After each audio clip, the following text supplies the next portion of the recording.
Sejam muito bem-vindos a mais um episódio de Truth Matters, A Verdade Importa. Se você esteve conosco em nosso último episódio, nós iniciamos uma jornada em busca da compreensão de quem está controlando o mundo e por quê. E por que isso importa para você hoje? Pois queremos te ajudar a entender o que está acontecendo, o que vai acontecer e como isso pode afetar a sua família no futuro. Finalizamos nosso último episódio vendo como George Bush Jr. e John Kerry, que na época eram candidatos à presidência pelos democratas e republicanos. E acredito que veremos um tema aqui que, quando estamos lidando com essas sociedades e pessoas do alto escalão político e social, que não raro eles se sentam em lados opostos um do outro e frequentemente discutindo entre eles. Podemos notar algo nisso? Isso é uma abordagem sistêmica, de maneira que pareça para o público americano uma eleição de livre escolha. Eu já tenho aqui muitas perguntas para serem feitas, mas antes de fazermos isso, vamos falar com Mackenzie e Walter. Muito obrigado por estar aqui conosco mais uma vez para elucidar esses pontos. Olá! É um prazer estar aqui de novo. Bem, eu acredito que as pessoas não entendem que existe um contraste entre esses dois partidos, apesar que quando vemos a origem deles, onde foram treinados, vemos que eles compartilham das mesmas fontes. Como é que vocês acham que isso se relaciona com aquilo que os americanos veem normalmente como uma eleição livre? Bem, elas dizem que dois grandes e fortes partidos que têm ideologias diferentes representam o sistema ideal para qualquer país. Acontece que, em meio às duas, é possível manipular a opinião pública para qualquer direção. Há um filósofo chamado Hegel que propôs a ideia que, quando há duas ideologias opostas, chamadas por ele de tese e antítese, se você jogar bem com as cartas, você pode acabar com a síntese. E a maneira de se chegar a essa síntese é colocar um atrito entre os dois partidos, colocá-los em uma situação de conflito. E conforme o conflito vai se intensificando, aumenta-se também o clamor pela paz, pela solução. E ao observarmos as eleições americanas deste ano, vemos que este conflito está em seu ponto máximo. Nunca antes na história tem havido um conflito tão tremendo e embate de ideologias como está vendo agora. Está chegando até mesmo ao ponto das pessoas falarem em guerra civil. Vamos explorar um pouco mais esse conceito antes de avançarmos. Você mencionou a respeito desse Hegel e sua dialética. Essas duas opiniões opostas, você pega essas duas opiniões diferentes, você as conflita, você causa atrito entre elas e então consegue tirar uma síntese dali. Você pode nos dar um exemplo de como isso acontece? Vamos dar uma olhada no sistema político. De um lado, nesta eleição, temos um ponto de vista bastante capitalista em relação a como administrar as coisas. Já do outro lado, temos uma disposição socialista. Tão socialista que chega ao ponto de tornar-se quase comunista. Os dois partidos, então, estão em bastante conflitos. Há dois extremos bastante intensos aqui. A extrema esquerda, dentro do Partido Democrático, está insistindo em uma agenda comunista. Ao olharmos para movimentos como, por exemplo, o Black Lives Matter, vemos que eles possuem ideologias comunistas, como anunciado pelos seus porta-vozes. Então, ao causarmos um atrito entre as duas partes, resultamos em um tipo de socialismo. Isso seria a síntese. Agora, quem seria beneficiado ao trazer o mundo a este ponto de síntese? Eis a pergunta. Qual a organização no mundo possui uma agenda socialista? Ou mesmo uma agenda social que chega a ser uma espécie de meio termo entre aquilo que os republicanos e os democratas estão querendo. Esta é a típica dialética hegeliana. E quem foi Hegel? Ele era um filósofo. E todas essas pessoas, como ele, tinham raízes na filosofia alemã. Seja o Freud, seja qualquer um dessas pessoas que desenvolveram conceitos sobre como se lidar com a mente. E então, finalmente, chegamos a Hegel, que chegou a esse conceito de conflitar duas ideologias diferentes. E então chegamos às sociedades secretas, que têm a mesma filosofia. A maçonaria, por exemplo, sobre a qual falamos da última vez, possui conceitos chamados Ordo ab Chaos, ordem a partir do caos. Ou seja, se você deseja conseguir uma ordem mundial, primeiro você precisa criar um caos para finalmente chegar lá. Você causa conflitos entre as duas ideologias até chegar a um ponto insuportável e então finalmente se consegue a síntese. Isso funciona na esfera política, na esfera econômica e na esfera religiosa. Então parece ser uma linha comum ter essas duas forças ou opiniões opostas para então se conseguir um meio termo entre elas, certo? É isso mesmo. Bem, você está dizendo que existe uma abordagem sistêmica para o conflito que vemos no momento. Essas sociedades que temos falado na verdade, tracionando o movimento de justiça social e campanhas sociais que estão causando esse atrito. Portanto, as sociedades secretas têm uma direção direta com esse atrito e divisão que vemos agora nos Estados Unidos. É isso mesmo. E lembrando da nossa última conversa, nós falamos a respeito dos Cavaleiros Templários, falamos a respeito dos Demolés e sobre como esses sistemas estão integrados em sistemas modernos políticos e também sobre como a maçonaria pode ser encontrada em todos os níveis, em todas as cidades, como você mencionou da última vez. E quando vamos às raízes dessas organizações, vemos que elas são muito mais antigas do que a Idade Média e os Cavaleiros Templários, pois a ideologia delas é encontrada muito anteriormente, como dissemos, ela é originada na Babilônia. E mesmo a Babilônia remete a tempos ainda mais antigos, como, por exemplo, os templos antediluvianos. Estes são conceitos bíblicos e, eventualmente, acabamos chegando num conflito que remete a tempos imemoriais. Veja, por exemplo, o livro maçom Moral e Dogma, escrito por Albert Pike. Você verá que a filosofia maçônica não se estende apenas até Nimrod, que é a parte do sistema babilônico, mas a filosofia maçônica volta até mesmo a Enoque, filho de Caim. Trata-se, portanto, de uma batalha ideológica entre visões ideológicas, que é representada por Caim, enquanto que a outra visão ideológica é representada pelo lado oposto.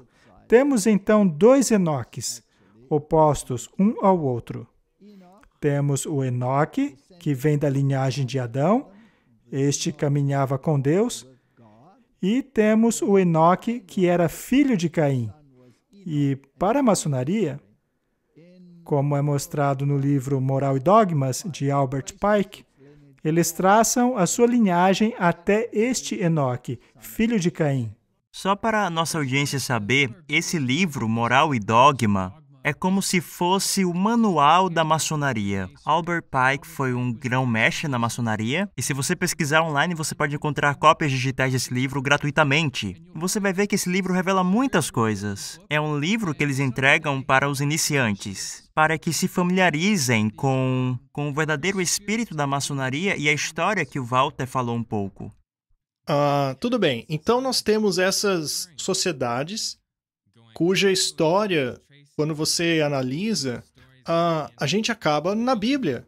Pode parecer estranho para alguns. Nós então temos esses simbolismos curiosos do Egito, e eu acho que nós vamos falar um pouco mais sobre simbolismos nos próximos episódios, que são muito interessantes. Bem, mas esses simbolismos remetem a coisas que aconteceram na Bíblia, assim como em outros eventos históricos. Então, de que maneira essas sociedades secretas, quando é que elas chegaram aqui na América? Como podemos traçar a história delas? Como elas influenciaram ou estão influenciando aquilo que acontece na América hoje? Pois, afinal, nós vimos no clipe do George Bush Jr. dizendo que ele pertence a Caveira e Ossos, mas que efeito prático tem isso na sociedade, no governo? Tem algum efeito? Eu acho interessante, Mackenzie, que quando falamos sobre os maçons, se você fizer uma pesquisa sobre eles tiveram presidentes dos quais eles têm orgulho em mostrar que foram maçons. Tem uma palestra que foi feita na celebração dos 300 anos da maçonaria no Reino Unido. Estava repleto de sofisticação e extravagância. E eles mostraram orgulhosamente a história de maçons famosos, coisa que falaremos mais adiante. Mas lá eles mostraram todos os rostos de todos os presidentes, e quando você os conta, você vê 14 presidentes vindo de uma mesma organização. E eu acho isso muito interessante, relacionando com a sua pergunta, porque se nós temos uma sociedade livre e aberta, com um processo eleitoral democrático, como é possível que 14 presidentes vêm de uma mesma organização? Não parece possível que eles façam parte de uma mesma organização e não tenham as suas ideologias influenciadas de alguma maneira. Walter, porque todas essas pessoas fazem parte dessas sociedades? Porque essas pessoas do alto escalão e ex-presidentes fizeram parte de uma organização como a maçonaria? Qual é o benefício? Muitos dos chamados pais da América eram maçons. Na elaboração da Constituição, havia puritanos envolvidos, mas também haviam maçons. Mas é possível ir até mais fundo na história. Por exemplo, em Salt Lake City, ao irmos para um templo mórmon, os mormons são muito bons em traçar genealogias. E é possível, nesse templo, ver um mural que mostra como muitos dos presidentes americanos eram parentes. É muito interessante saber que vários deles vieram da mesma linhagem sanguínea. Agora, pare para pensar, se tudo fosse realmente tão democrático assim, como as pessoas dizem que é, então como é possível, estatisticamente, que tantos presidentes venham da mesma família, não importando estarem em um partido ou em outro? Então, esse assunto vai muito mais fundo do que todos imaginam.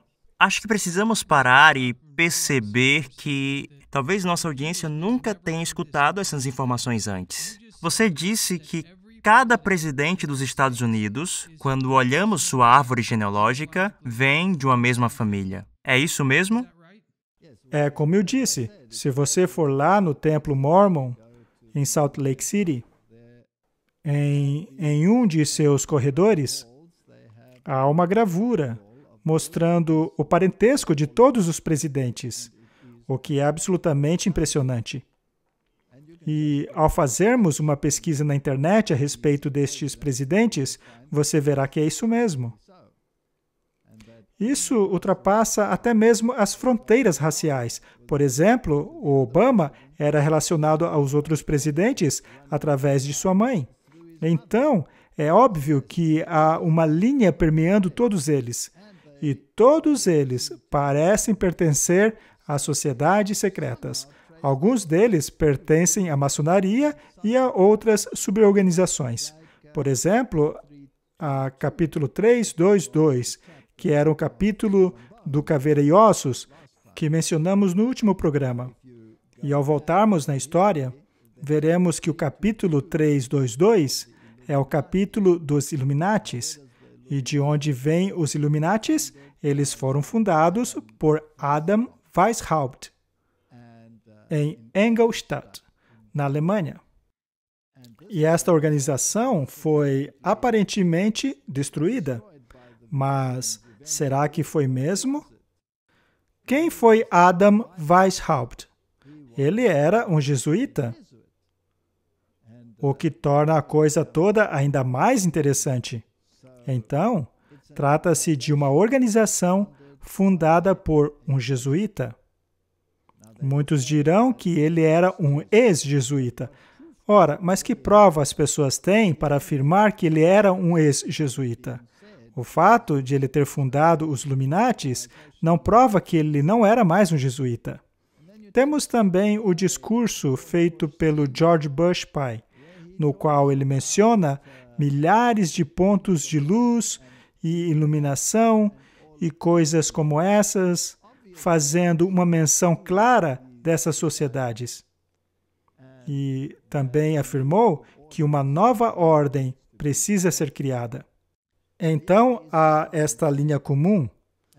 E a pergunta que devemos nos fazer é: quem está no topo desta organização? Quem seria capaz de incorporar não apenas a ideologia, não apenas o aspecto religioso, mas também a linhagem de sangue? Quem seria capaz de estar relacionado não apenas à Babilônia, mas, como disse o próprio Albert Pike, relacionado ao próprio Enoque, filho de Caim? Mas qual era a ideologia dele? A ideologia de Enoque, o filho de Caim, era uma cidade. Ele foi o fundador da primeira cidade. Toda a humanidade deveria fazer parte de um único sistema. E temos também a Babilônia, aonde havia um zigurat, um sistema, um poder governante mundial, liderado por uma ideologia. E, de acordo com as Escrituras, esse sistema foi confundido com a confusão das línguas, o que forçou as pessoas a se espalharem. Agora, se você deseja o conceito da cidade única, então precisa voltar à Babilônia. Na Bíblia, há um sistema chamado de Babilônia e também uma cidade em um monte. Essa Babilônia também é referida como o sistema religioso e também como uma mãe. É um sistema religioso apóstata. Veja como temos novamente o conceito de Caim e Abel. Então, basicamente, no fim das contas, eles lideram uma linhagem ideológica. Portanto, o resto são manifestações públicas, mas por trás das cortinas existe uma linha ideológica, filosófica e religiosa. Bem, então temos todos esses presidentes relacionados não somente pelo sangue, mas por essas sociedades, o que acaba levantando várias coisas que foram mencionadas aqui até agora. Uma delas é a história. Eles conhecem a história deles. Eles conhecem a linhagem deles, senão eles não teriam condição de traçá-la. Eles também têm todos esses símbolos que os conectam, e a gente vai ver mais no futuro como isso acontece, quando mostrarmos os símbolos. Mas eles também têm essa ideologia, esse conceito de um governo único mundial. E então nós temos, como você fez menção ao George Bush pai, falando sobre essa nova ordem mundial, esse sistema único de governo que remete até o Enoque, o filho de Caim. Vamos assistir um clipe que eu trouxe aqui, do George Bush, falando sobre essas coisas. A world of barbed wire and concrete block, conflict, Cold War. And now we can see a new world coming into view. A world in which there is the very real prospect of a new world order. We have before us the opportunity to forge for ourselves and for future generations a new world order. When we are successful, and we will be, we have a real chance at this new world order, an order in which a credible United Nations can use its peacekeeping role to fulfill the promise and vision of the UN's founders. Ele disse umas coisas muito interessantes aqui. Ele falou sobre a nova ordem mundial e ele disse: quando conseguirmos isso, e nós vamos conseguir isso, ou seja, ele tinha muita confiança de que ele seria bem-sucedido. Mas ele fez menção também aos pais da América, aos fundadores. Então, veja que não se trata apenas da ideologia desses indivíduos modernos. Eles não estão pensando individualmente, eles pensam num coletivo deles. Eles compartilham essa mesma ideologia, que foi transmitida pela linhagem deles, pelas sociedades. E eu gostaria que você comentasse a respeito dessa ideologia que os fundadores da América tinham e ainda têm. Ele fez menção a Winston Churchill. Eu estive lá no Templo Maçônico de Londres, que possui um museu. E em uma das vitrines é exibido o avental maçônico de Winston Churchill. Ele, portanto, tinha a mesma base. E depois da Segunda Guerra, surgiu as Nações Unidas. Primeiro a Liga das Nações, depois as Nações Unidas. E a filosofia das Nações Unidas não é somente política, ela possui muitas organizações políticas. Ela contém até mesmo uma organização chamada de o Templo do Entendimento. Também existe uma sala de oração nas Nações Unidas, que é triangular, é como se fosse um zigurate, sem o cúmen. E há um altar negro nesta sala. Há, portanto, interesses ideológicos muito fortes e interessantes nas Nações Unidas. A ordem maçônica tem um papel muito importante nela. Devemos nos fazer a pergunta: se eles remetem até os cavaleiros templários, a quem eram submissos esses cavaleiros? Bem, esta era uma ordem da Igreja Católica. E eles estavam sob o controle direto da cabeça dessa igreja.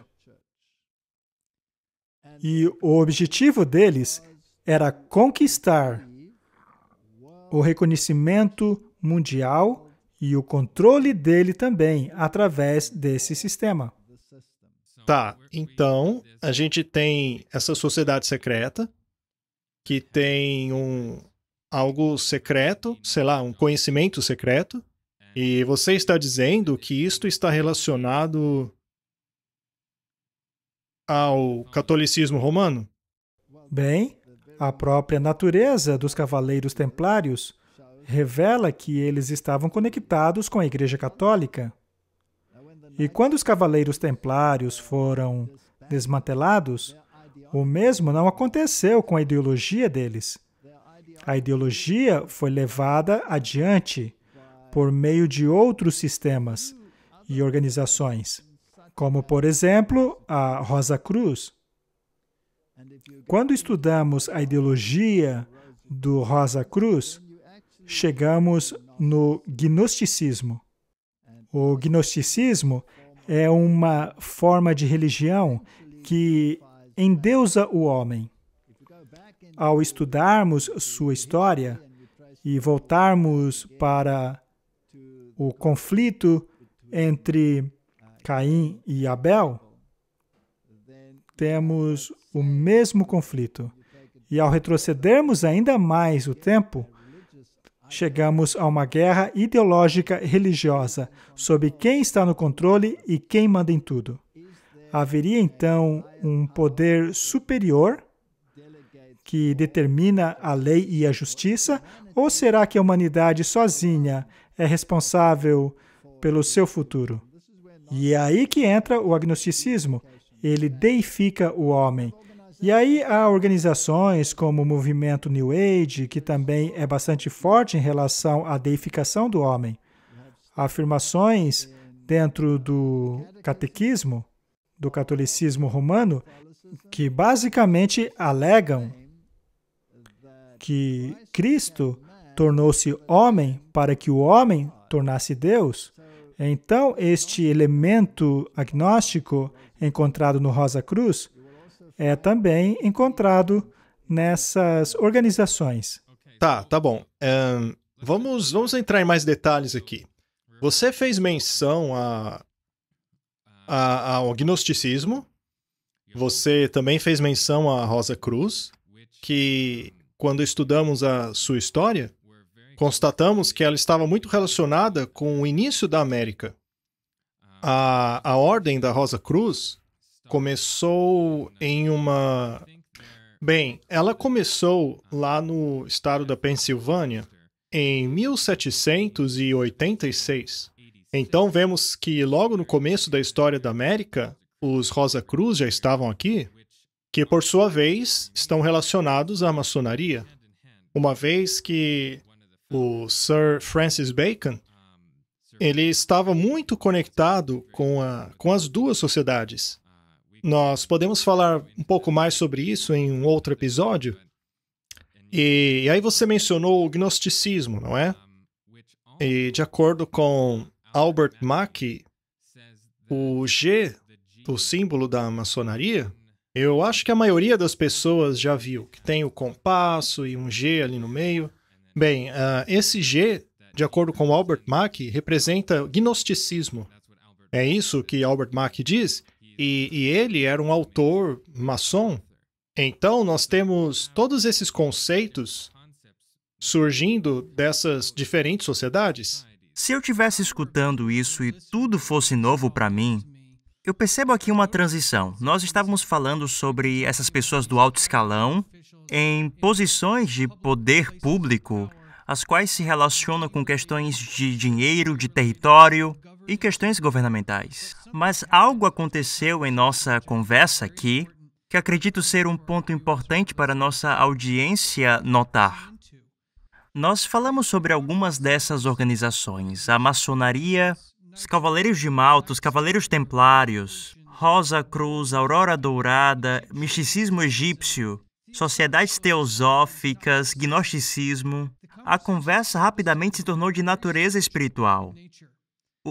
Qual é o elemento que nós estamos deixando de perceber aqui? Talvez para pessoas que estão olhando para o mundo se perguntando o que está acontecendo. Essa peça que falta no quebra-cabeça, que conecta todas as organizações, é essa peça de natureza espiritual? É isso que nós estamos falando aqui?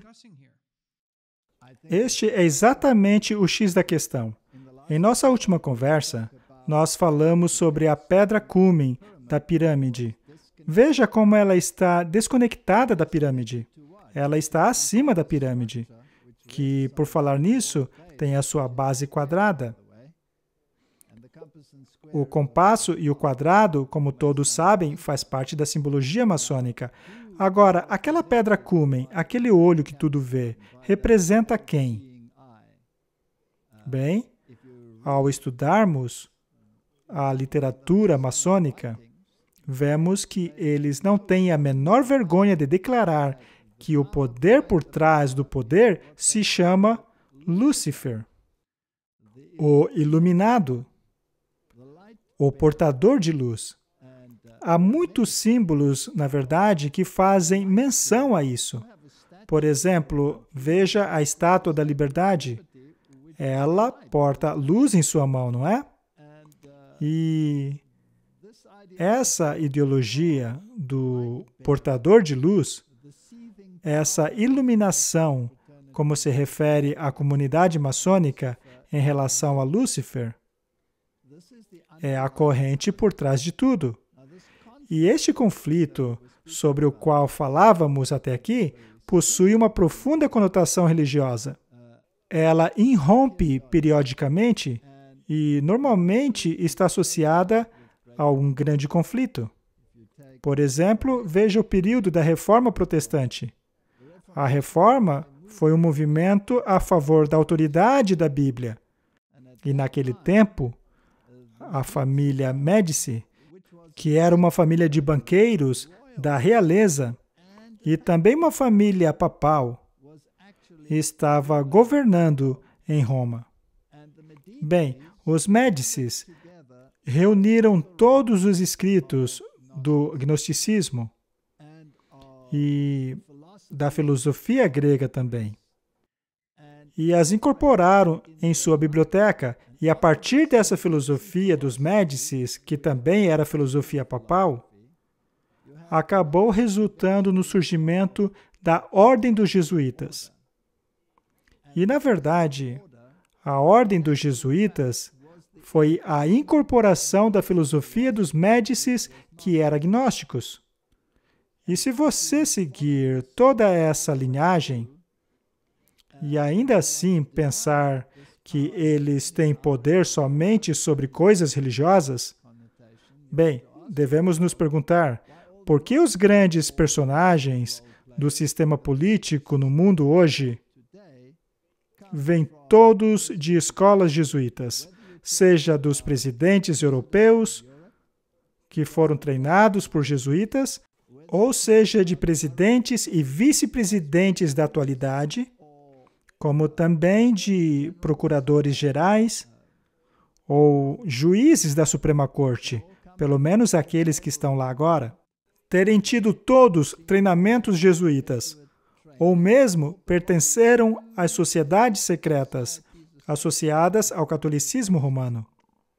Por exemplo, o William Barr, ele pertence aos Cavaleiros de Colombo. Também, por exemplo, a mais nova membro da Suprema Corte americana, ela pertence às sociedades secretas dentro do catolicismo, assim como Mike Pence e o Donald Trump.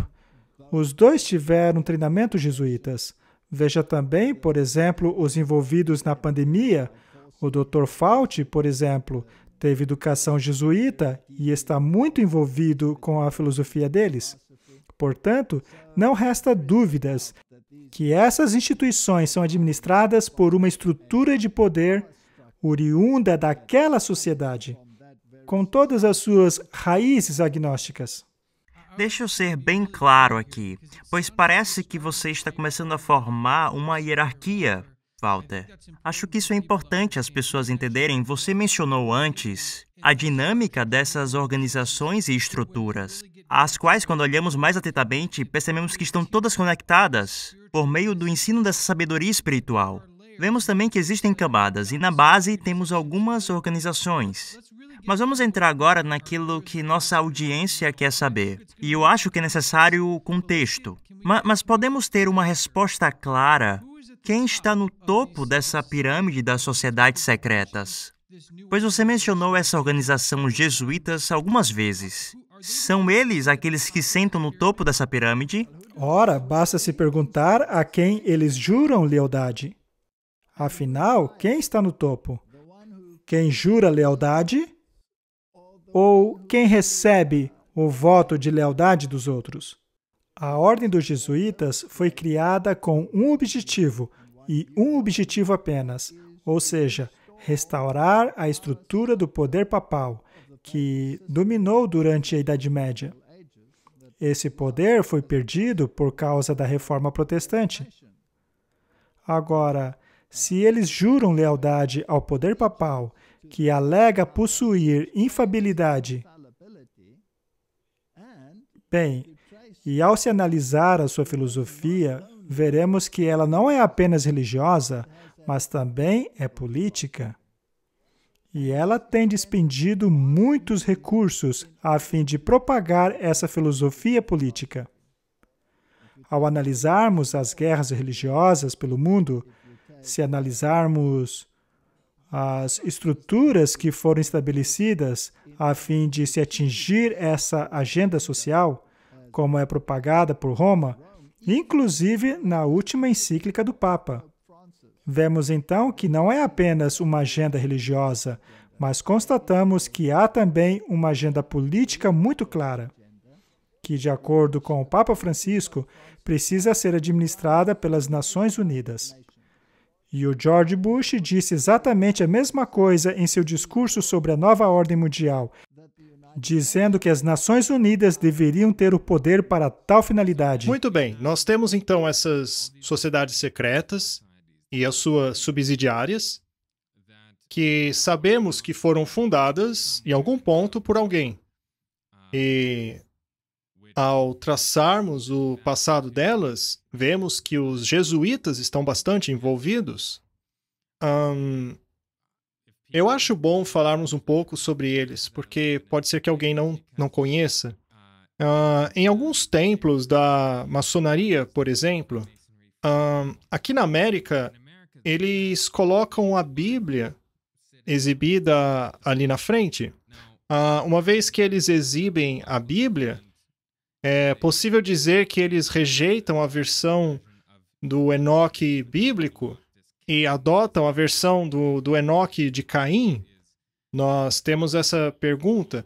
E você também disse que há também essas referências ao próprio Lúcifer, que significa o portador de luz, que contém essa luz que emana dessas sociedades, que seria o conhecimento secreto delas.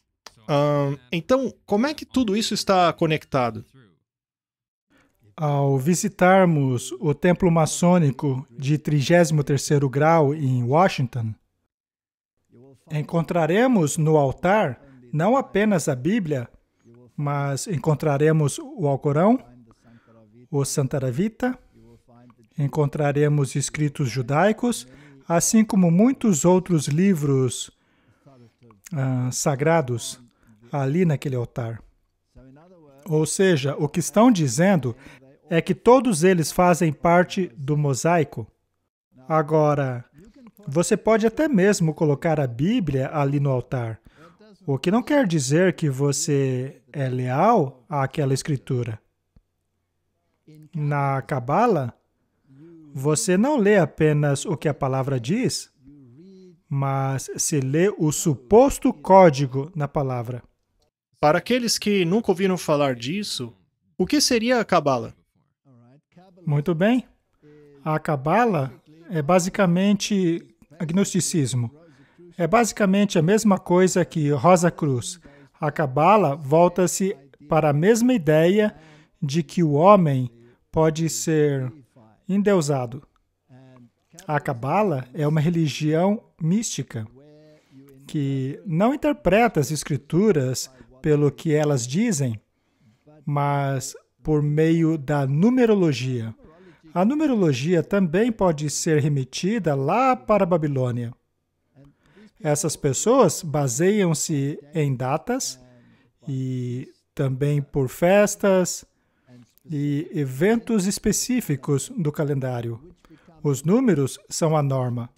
Então, a tradição, e não a norma, é a maneira pela qual se interpreta as Escrituras.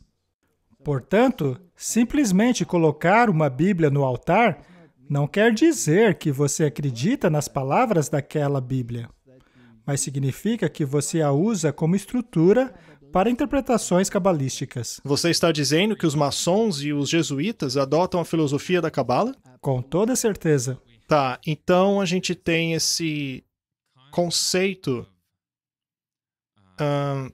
essa ideologia gnóstica, que basicamente quer a glorificação deles próprios? Bem, sim e não. O que eles realmente glorificam é a hierarquia. A hierarquia é exaltada acima do populacho. É por isso que no catolicismo romano, como já foi afirmado por vários papas, e recentemente pelo próprio Papa Bento XVI, foi dito bem claramente que a hierarquia da Igreja está acima do populacho.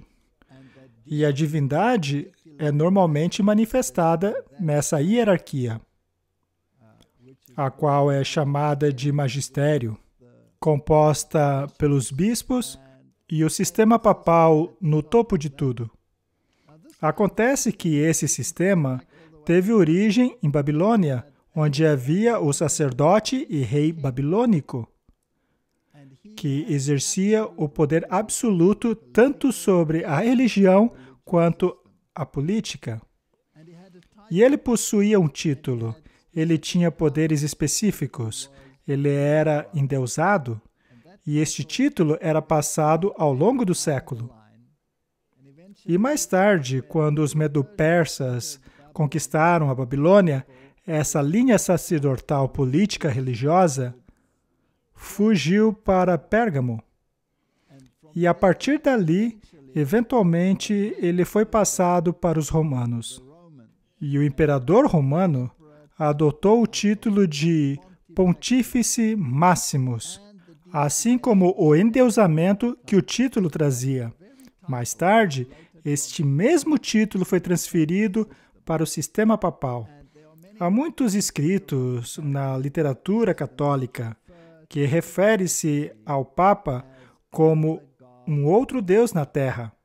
Então, exatamente como tínhamos no sistema babilônico, o imperador romano passou a ser endeusado. E hoje, no sistema católico, temos o mesmo Deus Rei do passado. Então, vamos tentar resumir aquilo que foi falado aqui, para as pessoas que estão assistindo e escutando. Por que começamos com as figuras políticas e pessoas do alto escalão na sociedade que afetam as políticas globais, que afeta todos nós onde vivemos e nossas famílias? Bem, se estamos falando sobre a maçonaria e a sociedade secreta Skull and Bones, e agora que identificamos a organização que opera nos bastidores de todas essas outras organizações, eu acho interessante que você escuta as pessoas falando sobre a organização Skull and Bones. Você escuta as pessoas falando sobre os Illuminatis, mas você não escuta as pessoas falando sobre os jesuítas. E você trouxe isso ligado à noção do treino dos jesuítas. Portanto, então, estamos falando que essa organização que está no topo, que por sua vez é uma ordem da Igreja Católica, você vai ter algumas pessoas falando, isso não pode estar correto. Não existe essa coisa de cabalismo. O Papa não é um judeu membro do alto escalão da maçonaria. Não há outro tipo de hierarquia, tirando os católicos e os jesuítas no topo, e esses líderes não estão homenageando essa sabedoria antiga egípcia, a qual é ensinada dentro desses grupos. Como você responderia uma pessoa que confrontasse a ideia que jesuítas e católicos, principalmente o papado, não os católicos, pois há boas pessoas no catolicismo, mas principalmente o papado e os jesuítas, na verdade não estão no topo? Como você argumentaria com uma pessoa que realmente não acredita que eles estão no topo? Como discutimos no primeiro episódio, é necessário voltarmos na história. O Deus Rei de posição mais elevada era o César, no sistema romano. Ele possuía o poder absoluto. Agora, esse título e aquela autoridade foram transferidos para o sistema papal. E isso é pura história. O Papa Vigílio, por exemplo, sentou-se na cadeira papal, investido com o título, as vestes e a autoridade do César. E ele foi declarado o corretor dos hereges. E ele teve domínio sobre todos os governos, assim como poder religioso, pelo período da Idade Média. Ele era o manda-chuva. Os reis da Europa se prostravam diante dele. E caso contrariassem a vontade do Papa, eles eram excomungados. Fossem eles reis alemães, fossem reis britânicos, não fazia diferença. Aquele poder dominava.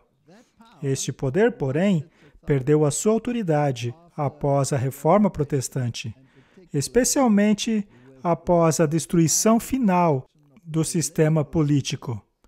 Esse reconhecimento político foi perdido em 1798, mas em 1929, o poder político foi restaurado ao sistema católico romano, quando Benito Mussolini devolveu o território e o poder político. Agora, a pergunta que devemos fazer é: qual sistema religioso no mundo também funciona como sistema político? Você encontrará esse modelo em alguns países muçulmanos, como no Irã, e também o encontrará no catolicismo romano, no qual o papado é tanto poder político quanto religioso.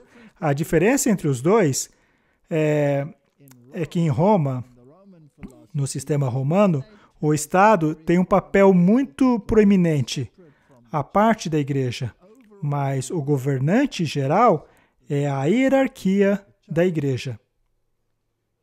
Enquanto que no sistema islâmico, o Estado também é o sistema religioso. Mas qual desse sistema tem relacionamento diplomáticos com todos os países do mundo, basicamente? Somente o catolicismo. Temos aqui, então, um sistema que não apenas tem influência religiosa no mundo, autoridade religiosa no mundo, especialmente em termos de ecumenismo e todas as religiões se direcionando a Roma, buscando a sua aliança, mas também os sistemas políticos fazem o mesmo. É o único sistema no planeta que se qualifica tanto no aspecto político quanto no religioso, que exerce um papel de supervisão. E isto é mencionado nas Escrituras. Ela chama esse sistema de supervisora. Supervisora. E, na verdade, é isso o que um bispo é. Ele é um supervisor. E ele supervisiona tanto o aspecto político quanto o religioso. Portanto, as organizações precisam se adequar a esta supervisão. Mas a palavra catolicismo não significa universal? Sim, é isso mesmo. Então, logo no título da igreja, denota que eles são um sistema universal. Agora, isso é muita coisa para absorver, especialmente num programa curto como esse. Nós só fizemos 2 episódios até agora, mas nós temos esse critério, uma vez que a agenda global ou a nova ordem mundial, todos esses termos que a gente usa, que aliás também está na nota do dólar, como mencionamos a pirâmide e também o termo Novus Ordo Seclorum, que significa nova ordem dos séculos. Bom, tudo isso está relacionado a essa nova ordem. Uma ordem que precisa ser universal em todos os aspectos, seja no aspecto político ou religioso. Então, por que é que nós vemos tantas organizações diferentes? Existem muitas organizações. Estariam elas conectadas de alguma forma? Será possível que todas elas estejam conectadas a Roma? É aí que entra a estrutura de células. Existem células diferentes, mas cada uma delas é autônoma. Porém, uma célula em si mesmo não é um organismo. Então, esse sistema de células, sendo reguladas por um sistema superior, é como tudo funciona. Há, portanto, muitas organizações que formam o todo.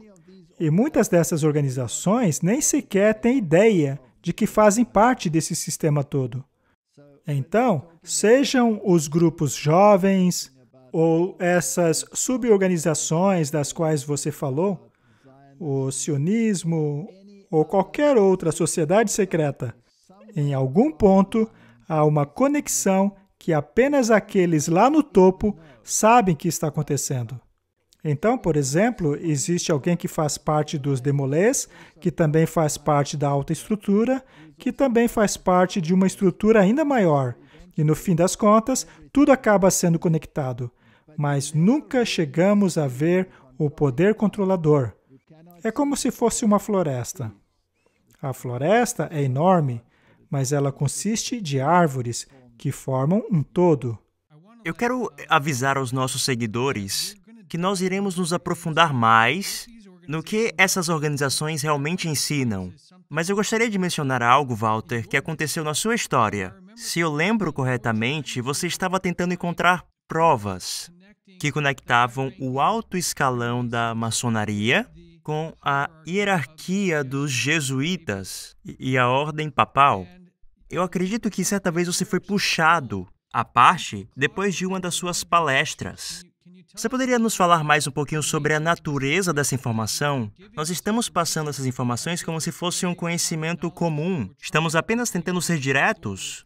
Mas, na verdade, na sua vida, Walter, você teve histórias bem interessantes de como você se deparou com essa informação. E também o que essa informação te indicou sobre a conexão entre essas duas organizações.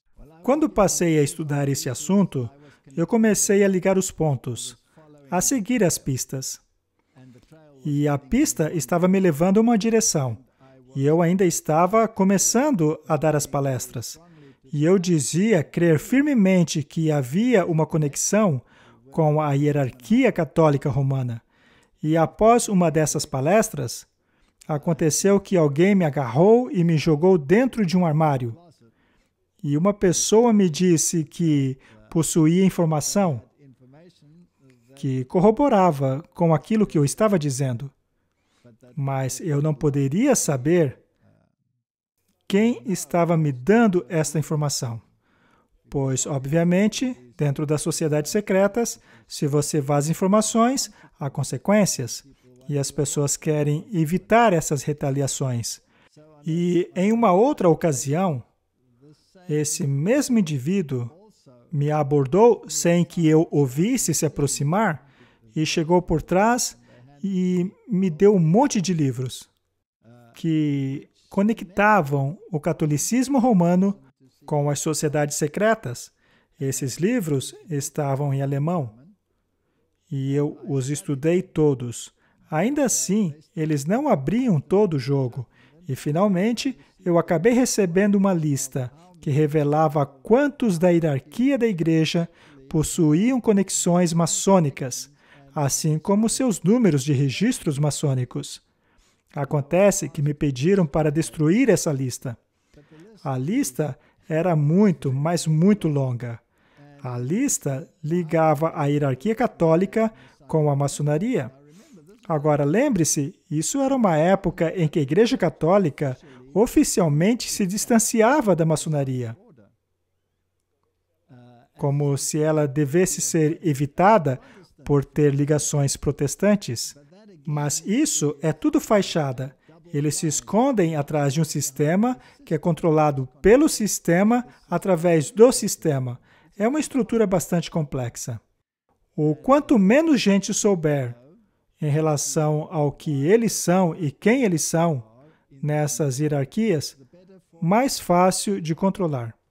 Nós não esperamos que essa mensagem seja popular, falar às pessoas essa informação, mas fazemos com o coração cheio do genuíno desejo que eles conheçam a verdade.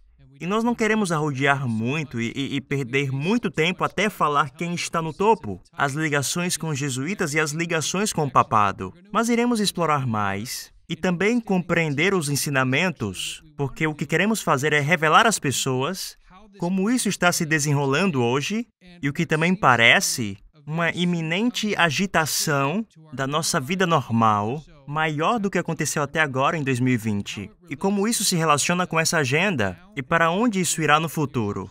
Portanto, estaremos explorando isso um pouquinho mais. Então, nosso objetivo nos próximos episódios é revelar que agenda será essa. E para isso, nós recebemos algumas informações sobre futuros lockdowns, futuros requerimentos de saúde pública que estão vindo por meio do governo canadense. Isso inclui coisas como campos de isolamento, renda mínima universal e coisas que atingirão em cheio o dia a dia das pessoas. Então, será importante para a gente não apenas revelar isso, mas também conectar com os ensinamentos dessas pessoas que atuam nessas estruturas que revelamos até agora nessa série. Eu acho isso muito importante de se mencionar. Nós temos tudo isso acontecendo agora mesmo, mas por que está acontecendo? Nós vamos entrar em mais detalhes num próximo episódio, porque o nosso tempo já estourou. Mas nós vimos que há uma conexão com os jesuítas, e nós vimos o George Bush pai dizer que essa nova ordem cumpriria a visão dos fundadores da América. Mas qual seria esta visão? Nós mostraremos as conexões entre a visão dos pais de todas essas sociedades e mostraremos que é a mesma visão dos jesuítas. E também vamos relacionar tudo isso ao que está acontecendo no país hoje mesmo. E com isso finalizamos o nosso episódio. Muito obrigado, Walter e Mackenzie. Esperamos que você tenham obtido muitas informações aqui, mas continue nos acompanhando à medida que destrinchamos todas essas coisas e tenha certeza que você, seus amigos e sua família estejam preparados para aquilo que está chegando no futuro. Muito obrigado, amigos. Até a próxima. Obrigado.